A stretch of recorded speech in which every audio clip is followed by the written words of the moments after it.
Okay, testing one, two, three. Just checking if you're live. Yeah, we are.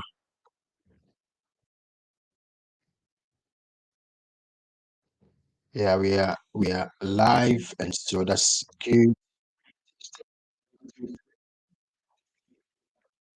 Yeah. Okay.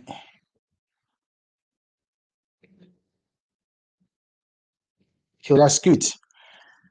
So, so this is our second office hours. So bear with the technicalities as we go through. So that's good. Um, okay. So hello there. Welcome to Sustainability Office Hours. I'm so glad you're here. Whether you are tuning in live or you are watching this replay. I'm Enoch, and just a few years ago, I was exploring how sustainability felt like with funding, understanding, and now, fast forward, I've helped many startups, corporates, and professionals like you transform sustainability from a compliance task into a more competitive advantage. So these office hours are where I bring everything I've learned, unfiltered, practical, and honest, to help you move faster in your sustainability journey. So, today's topic, we're going to explore how business leaders care about sustainability now. So, yeah, grab your notepad, say hi in the chat, and let's get started. Okay, so yeah, I'm always very excited and passionate about helping professionals and sustainability leaders to achieve fundamental goals and aspirations to achieve a career in sustainability. Um, if you look in the job market, there is a lot of discussions around the job market being not so encouraging. But in the sustainability or the green or the ESG space or the climate space has been increasing compared to the general markets. And so I'm going to share the slide. So bear with me while I share that.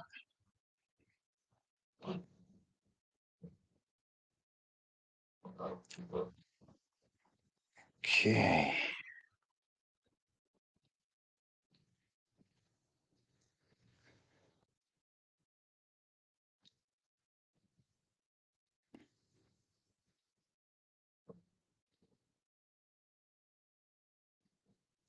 So stop sharing. Okay, so bear with me. I'm going to share again. This time I'll pick the right window. Okay, so that's we are going to explore the key aspects of how to build a career in sustainability. But you can put in the chat what's one thing you hope to learn today about developing a sustainability career. So, as a recap from last week, we looked at the key aspects, the motivations, the value for delivering sustainability, where you have the financial and the strategic growth, of which you have the revenue growth, the capital access, cost reduction, which we discussed last week. And then you have the attracting and engaging talent, uh, and you have the productivity, the operations. So, for example, reduce energy cost. And so, this kickstarting your sustainability career is around the increasing productivity for companies. So whether it's the business professionals or you have the companies who are recruiting the sustainability talent. It's becoming clearer. It hasn't been obvious in the last, let's say, 2020 to 2023. Now it's becoming more clear how productivity can increase. And within that productivity, you also have the purpose, and we are going to explore that. So please put your questions, comments in the chat, and I will be always happy. Again, the benefit of this office hours, I've trained over 3,000 business professionals and employees through the Udemy business platform, and I've done one-to-one coaching. And I discovered that I will launch this office hours. We launched last week. And so, yeah, all the technicalities, hopefully you bear with me, but this is in our second week now. So, like most things, you learn as you go along. And so this week, the sustainability career is focusing on the productivity, but there are links with the revenue growth, depending on which department you're looking at, but we want to zoom into that. So the current job market is booming significantly. You have, in general, the job market isn't looking particularly good with certain sectors, and the dominating topic is around AI. And my personal opinion, perhaps before I go into sustainability, without being an AI expert, I am a sustainability expert, mentor, coach, advisor, trainer, strategist. So from an outsider looking in, I believe the next 2 to 5 years of AI applications will be what we call the augmentation.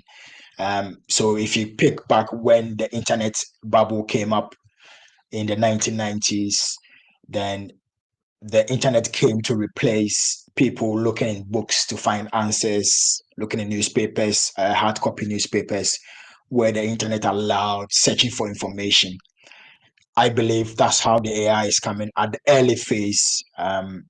There's a lot of discussions around what the AI would look like, but at the moment, there are what we call the augmentation, where the application of AI with a human to turbocharge, so to speak, the career and use and apply those key concepts. And in sustainability, manufacturing companies, for example, they can use AI. Offices, and I would like to say most businesses, most large companies who have offices to operate in, they can use augmentation of AI, Internet of Things, and big data to reduce their energy consumption. And so, in another office hours, if you have a question on it, I can dive into how you can pursue a career in sustainability if you have an AI background.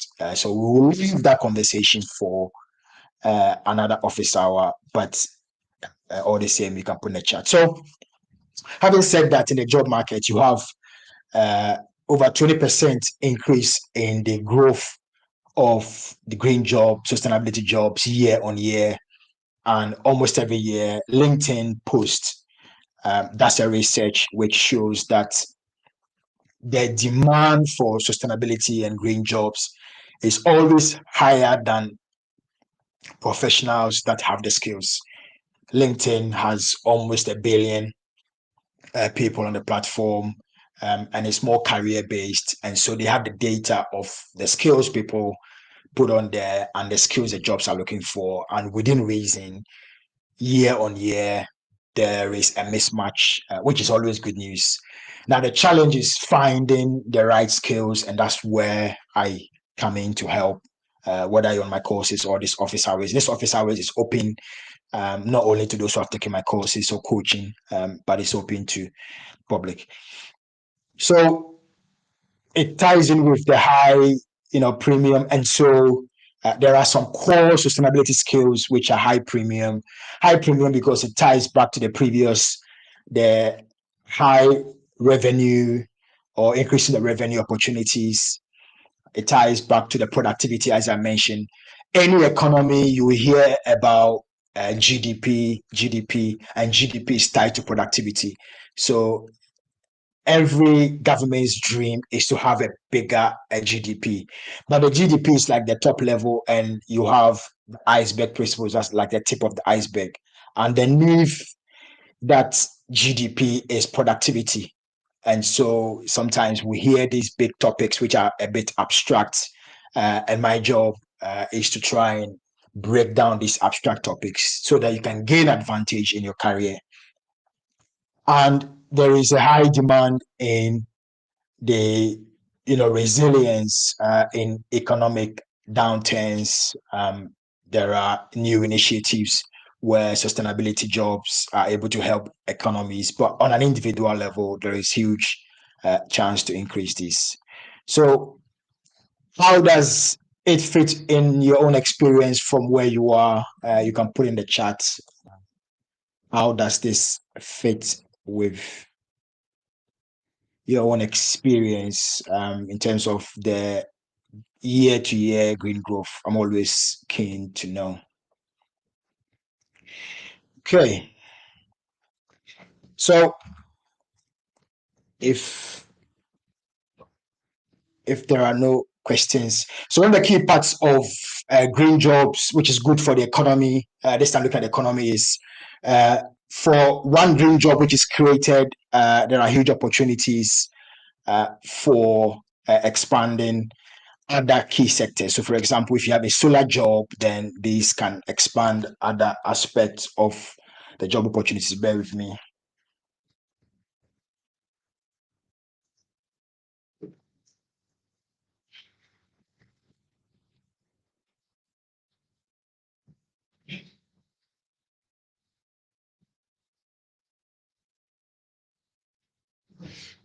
Right. So, it's been a very hot summer where I am. So, uh, thanks for that. So, for each one green job, as I mentioned, if you have wind or solar or energy efficiency opportunities, it will then create opportunities for, if I stop sharing for a minute, bear with me while I do exactly that. Yeah, so just per the previous one that I shared, when you have one green job like energy efficiency, reduction of energy cost, you have a manufacturing company which is reducing their energy consumption, then there will be a sales team that will work with those manufacturing team or marketing team with the products. And so one green job helps the economy as well. And this is where, for those that don't have previous sustainability skills, you can learn what other related sustainability jobs. For example, you might be a marketing executive or a sales executive or a supply chain procurement. You want to procure green products and services. Then you may not be a sustainability expert, but you can learn which companies or how companies can learn or apply some of these things. And in job interviews, job applications, you can start to see some interesting clauses, whether clear or hidden or abstract. And so in my sustainability mentoring and coaching, I help delegates to understand how to stand out from the crowd. There is some estimates of minimum of 50 people applying for a job. And so being able to stand out is always very important. Okay, so that was the additional job. So let me go back. Let me look in the chat if there are any questions while I share the next section of our office hours. Okay, so one of the key message I want to take away from this office hours is there is a huge demand by employees for jobs that matter, jobs that have meaning, careers that have meaning, and now more than ever, you may have heard about the great exit. So if I stop sharing the slide for a minute. So just on the purpose aspect, you may have heard about the great exit, where a lot of people are exiting the job market for various reasons. But one of the key things that is coming out from a lot of this research is about money and it's about meaning. And there are some people where they get the money that they aspire to get, but they leave because of meaning. And I know not everyone can be in that situation where they have the money. But I say that to acknowledge that yes, it's not everyone that will be looking at the meaning. There are some that will be focused on the money aspect. But within the meaning is the purpose, and that's where you have the sustainability jobs, the green jobs. They present unique opportunities, and so finding which companies are greenwashing and which companies are actually there to deliver products. So why do I say that? So if you look in the history of sustainability, it started off with CSR, corporate social responsibility. Those who have taken my course, apologies for repeating what we've already discussed, but it's to give a context and bring it back to the meaning.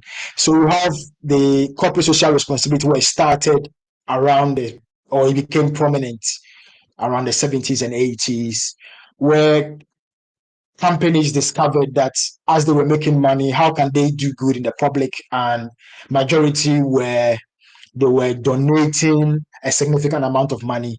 And so it was all outward looking. And then fast forward later between the 80s, 1980s and early 2000, ESG became prominent, environment, social, and governance. And in my course, you would have learned the difference between ESG, CSR, and sustainability. But briefly, the ESG is quite significant in the financial industry, investors. If you use the follow the money principle, so sustainable finance, impact investors, it tends to be very key in those finance sectors or money related aspects. And so, fast forward to now, you have sustainability, which in 2015, because of the Paris Agreement, which was enacted in 2015, and because of the, what was the other one? The United Nations Sustainable Development Goals. So 2015 became a defining moment where in the last 10 years, sustainability has become clear and we see a difference. The challenges and why that is important to your career is there there are leaders, those they are decision makers who still think sustainability is from conscience to capital, and there is a battle between conscience and capital. And it's not my job to judge which one is right, but sustainability is now about impact and whether the impact is towards the impact investors. And having that clarity is important because some employees or some people can get caught up in the conscience and the capital or capitalism and so on. And that could be one of the key challenges around defining what a purpose is. And so I believe from my own experience, and I believe those I have coached in sustainability, is very important to understand those distinctions, understand what gives you the meaning so you know which sectors of sustainability you want to go into. So let me bring back the slide for those that may have just joined in. How does that fit with your own experience of coming or arriving at the purpose? Which aspect of the meaning is relevant to you based on the explanation I've just given? So you have those who need the purpose-driven work, a significant majority, definitely over 85% or so, and then those who do not want. The caveat is it depends on the demographic that you speak to. So millennials, Gen Zs, uh, potentially could be around 60 to 70% of the employees. And so these are key areas to understand. Some demographics, maybe 80%, some demographics, maybe 20%. Either way, you have to look at your own purpose, because the challenge of generalizing is not everyone cares about the things that you care about. Not everyone cares about what I care about. And so individuality is essential. If you care about it, that's all that matters.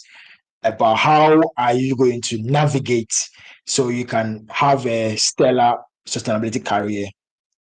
So having talked about the purpose, the other one is the retaining talent. So a lot of companies are paying, there was some estimate between $10,000 to $30,000 or pounds or the local currency to employ the best talent. Talking about talent, we've heard a lot around the recent news about how much the big tech companies are paying a significant amount of money to recoup talent from their competitors, and it's always been around. But how does this fit to sustainability? The evidence shows, based on the slide that I showed, that companies that deliver sustainability now, I have been interchanging CSR, ESG, and sustainability in my course. You will know it's clear, but I have to meet the audience where they are, because not all of them have taken my course. And so forgive me for interchanging these terms.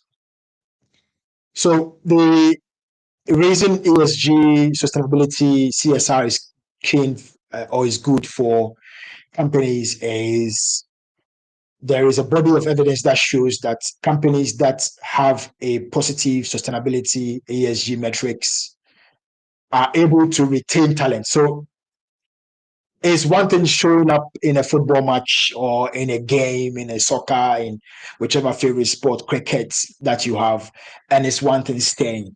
And for a lot of companies, they pay so much amount of money to recruit the talent, and unfortunately, there is some estimates, some industries between 6 months to 18 months is the average churn or the stay period where they spend a lot of money to recruit 30,000 or more in some instances, but these employees are not staying.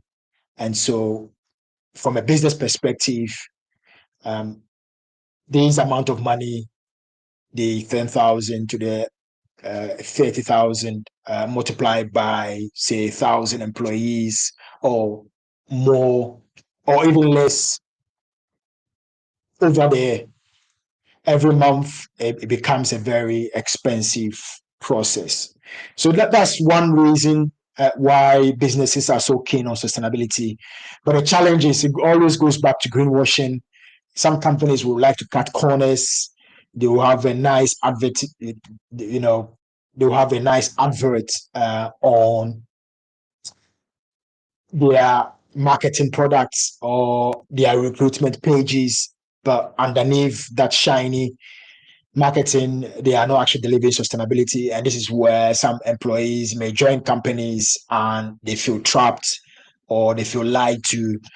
And so one of the key tasks that I do with my sustainability mentees that I coach is I help them look underneath what those shiny marketing or recruitment adverts and to see what could be out there.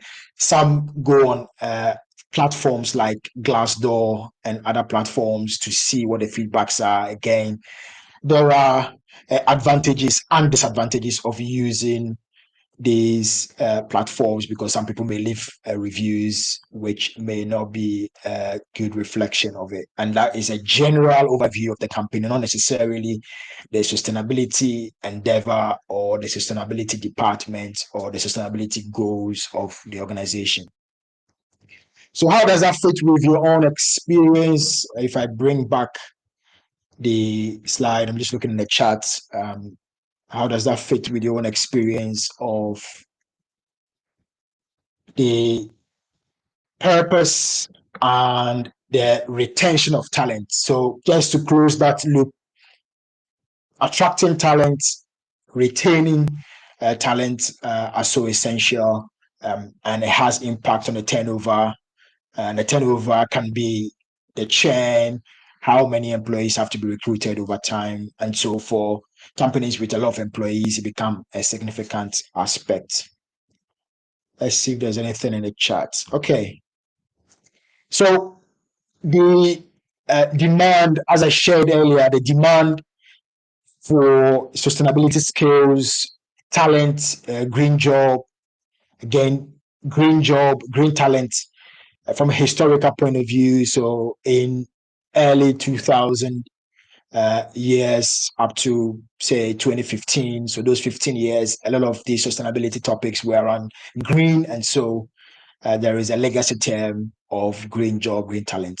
But clearly, the growth of the green job postings on LinkedIn, Indeed, and other key network has been growing, and the talent pool is less. And this is where, if you look in the general job market, which is a bit bleak, then sustainability, green space, there is a huge opportunity, and there is always opportunity for those that do not have sustainability skills. As I mentioned, if you don't have the sustainability skills and you work in procurement, supply chain, marketing, sales,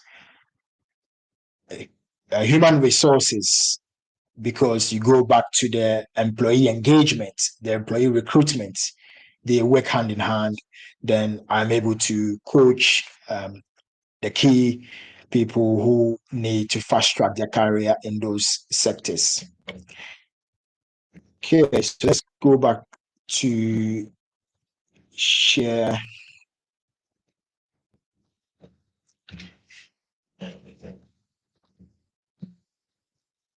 So, having talked about the growth of the sustainability market, then what are the fast growing sustainability skills? I've mentioned some of them, like the procurement, the obvious ones like renewable energy. But just to go to the list for completeness, you have sustainable procurement. So, what is sustainable procurement? This is where companies have to reduce their greenhouse gas emissions and the risk associated with products that they buy from the supply chain. So whether is the risk because the product will not turn up, whether is the risk because of higher greenhouse gas emissions associated with it. And some countries, you have to pay a premium when you import products with high carbon footprints. And so businesses where they have procurement departments have to work with the sustainability team. And this is what I mentioned about if you work in the procurement or supply chain, there is opportunity to learn what the sustainability opportunities are, to embed them in your key skills, whether it's on your CV, whether it's on the key skills to deliver.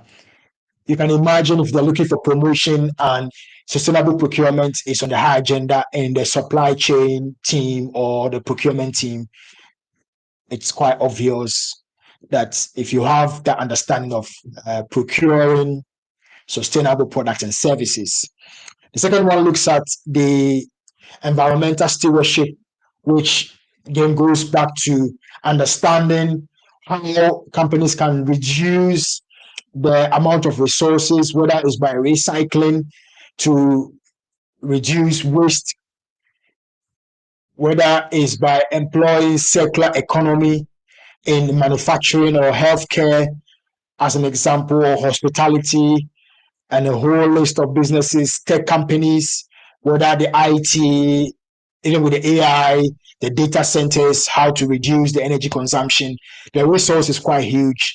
But if you look at the environmental resource of materials, water, energy, how you can reduce it, then those are the fast growing skills. Then you have the third, which is renewable energy engineering, specifically looking at the popular renewable energy technologies like solar, wind, but because of the high demand of energy by the increasing population on one hand, and the amount of energy that AI would need it is estimated that the amount of energy AI needs by 2030, which is only around 5 years from now, is going to double or triple in some estimates. And so, because of that huge demand, there is a cry out not only to rely only on solar, wind, and other sources, but to explore geothermal energy, which is the energy you can get from below ground,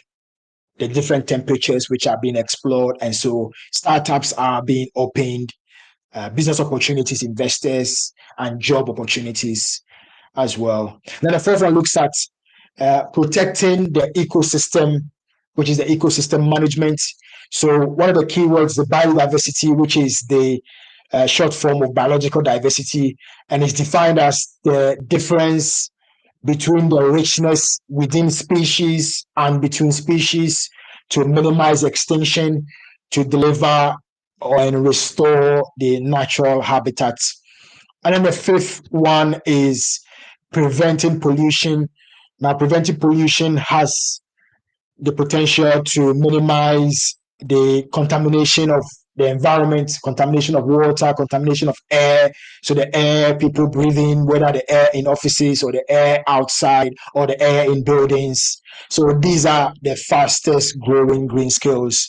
How does that fit with your own experience? Do you work in any of these sectors? Would you like to work in any of these sectors?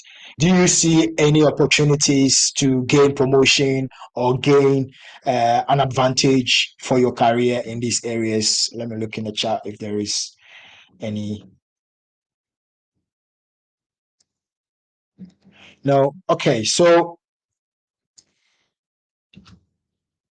exploring on these emerging careers, we have the solar PV designers, the climate tech buildings is looking at various systems. So that expands on the key aspects that I mentioned before, the various jobs, the various opportunities within the environmental stewardship, sustainable procurement.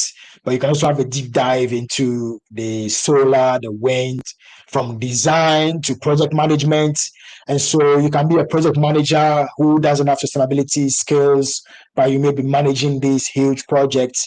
But as I mentioned, there is the new technologies, there is the nuclear forms of nuclear energy, nuclear power, but you also have the geothermal example that I mentioned. So let me go back and share the slide. Okay, so as I mentioned before, apart from the key environmental jobs, the environmental stewardship jobs, the key procurement, the sustainable procurement, the resource efficiency, the circular economy, then other departments in organizations have to work with ESG sustainability teams. And this is where, if you're listening and you want to explore a career, whether it's not focusing mainly on sustainability, then various departments. So, if, for example, if you work in the finance or the accounting department, then carbon accounting and ESG reporting now more than ever is being upgraded to, okay, we have reduced, for example, 1,000 kilograms of carbon dioxide or CO2 or greenhouse gas emissions. What does that mean from energy perspective? We reduce our energy consumption, which meant we reduce the carbon emissions or the greenhouse gas emissions. There is now more than ever how to equate some of these greenhouse gas emissions or data with financial data. And the forward-looking companies are clearly pursuing that. Then you have the marketing. One of the key challenge with marketing at the moment is to deliver authentic marketing where it's not greenwashing. And there's a fine line between greenwashing and authentic marketing. And with marketing departments, they are grappling with how to ensure they are not being fined. And then you have the data science, there is modeling as the climate is changing. If you have an agricultural company or a manufacturing company that is a food manufacturing um, company, the food manufacturing company, if you look at the value chain, they are relying on farmers to deliver output and products and the price being the same or being in a reasonable fashion. Climate emergency, climate adaptation, climate mitigation, or climate change is having impact on how much food is harvested. And so this risk is being passed on to manufacturers. And then once it's passed on to the food manufacturers, as an example, is passed on to the customer. So I go to the retail shop, you go to the retail shop, and the food price 3 years ago, 2 years ago is going to be different from buying it now. Businesses will pass on the cost to consumers and customers like us. And so there is a huge demand for data science. And so if you work in data science and you may be facing some of these AI challenges or job losses, then you could explore the data science. I'm always happy. You can ask any question for free consulting of ideas. I'm always happy to look at your data science field and recommend where in the sustainability or the climate or the risk. You can search online now on insurance companies, and it's coming up the top 2 risk in almost every insurance company. Every big insurance company is climate risk is on the agenda, and it may not necessarily have come in terms of charging company or adding to the premium, but it's definitely the top 2 on the agenda. And so they are looking for the best ideas, the best scientists to crunch these numbers, to model the risk, to get the appropriate pricing. And the last but not the least is managing projects like the decarbonization, for example, reducing energy decarbonization, net zero by, for example, 2050. Bear with me.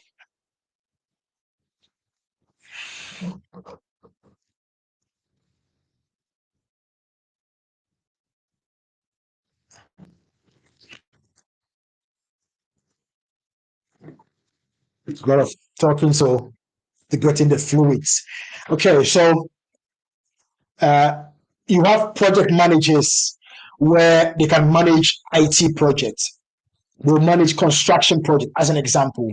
Now more than ever, there's a lot of project managers who are also coming in to help businesses achieve their decarbonization, sustainability goals, and have an appreciation of how the sustainability and decarbonization works, helps to gain advantage. If, for example, you have 4 or 5 or 10 project managers who have IT background or who do not have sustainability background or decarbonization background and are applying to be project managers of these initiatives, the one who has understanding of this decarbonization is going to have an advantage. So hopefully you've got a lot of ideas from those office hours about how to kickstart your career. Okay, so I'll stop sharing. So it's quite a diverse aspect of these topics of sustainability, whether it's more sustainability management professionals, advisors, data experts, or how to collaborate and partner with other departments. So if there are no questions, so let me go back and share.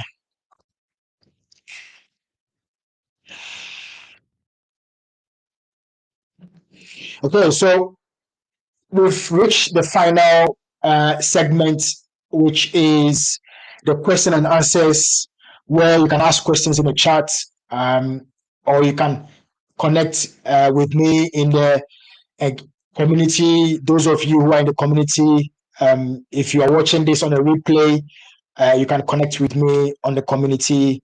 If you want to join the community, I'm happy. If you want to send a message where you, if you have any insights or from your own experiences, those key topics which I've discussed, then feel free to come in, and I'm always happy to explore the best way that you can maximize your own career. Okay, so if there are no questions, then to round off for these office hours, I hope you've loved or liked what you are learning here in the office hours. As I mentioned at the start, the reason for exploring this where I was getting lots of questions, and I thought I'll explain this in camera compared to replying in text, because for some they will benefit from an expanded explanation.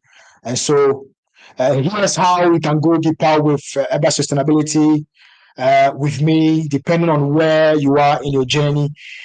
If you are ready for clarity and progress in your sustainability career or strategy, then you can consider a one-to-one coaching or mentoring, whether the topics I've shared, whether in your sustainability career or you work from different departments, or you want to transition into sustainability, those key departments I've shared, then you get a personalized support, which is tailored to your goals. You get a one-to-one session where I help you with your goals to achieve it. It's always a joy to see that transformation.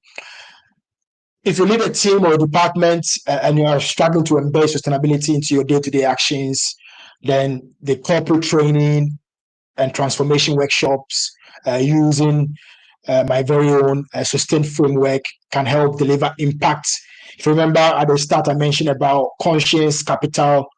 Now more than ever, we sustainability leaders for your team and department, you have to build for impact and engagement.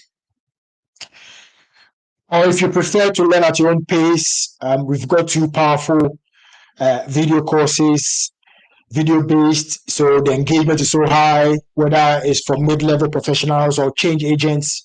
Then we have a sustainability mastery. Whether you're a director or C-suite leaders, then we have the sustainability leadership for executives. They are both self paced and ready when you are, so you can learn at your own pace. So I'll put those details in the description below, so you can enroll or explore which one fits. See you soon in the next lesson or on the inside of one of the programs. Thank you so much for joining, and I look forward to the next office hour. Okay, so let's see if there is any final question. Otherwise, see you in the next one.